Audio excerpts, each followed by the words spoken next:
In 1994, I was asked to visit one of the most famous men on the planet at that time.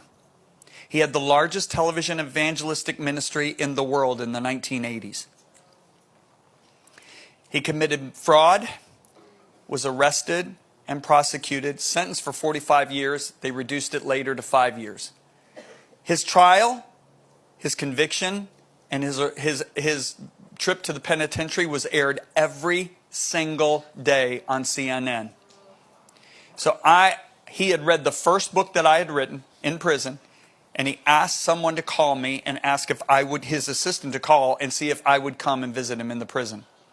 When I walked in the prison, I'll never forget it. Here's a man, he's older than me.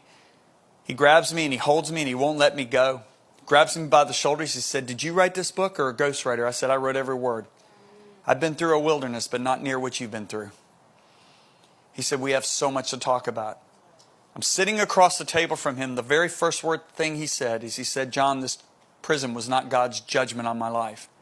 It was His mercy." He said, "John, if I continued to live the way I was living, I would have been separated from God forever. I would have been in the lake of fire forever."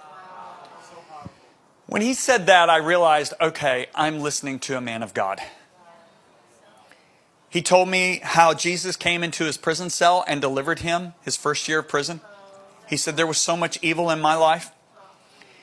He said, "John, we study the Bible every day for at least 3 hours. We have a church here in the prison." He told me I don't. I said, "Well, obviously you lead the church." He said, "No, I don't. I will not do it. I was a master manipulator before. I am not going back, because if I ever go back, I'm done." And he said, "So I'm not leading it. One of the other prisoners is leading the church." So after he told the story and I felt comfortable enough, I said, "I have questions. Can I ask you one of my biggest questions?" He said, "Sure."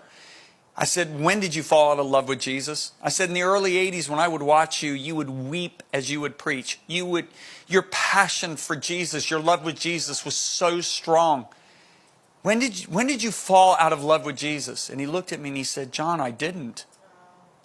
Then I got a little upset and my walls went up again. And I said, "Hold on a minute. You committed adultery," and I named the woman he committed adultery with, in 1983. You were arrested in 1990. You're living totally an ungodly life all 7 of those years. What do you mean you didn't fall out of love with Jesus?" He said, "John, I loved him all the way through it." And he sees confusion on my face. And he said, "John, I didn't fear God."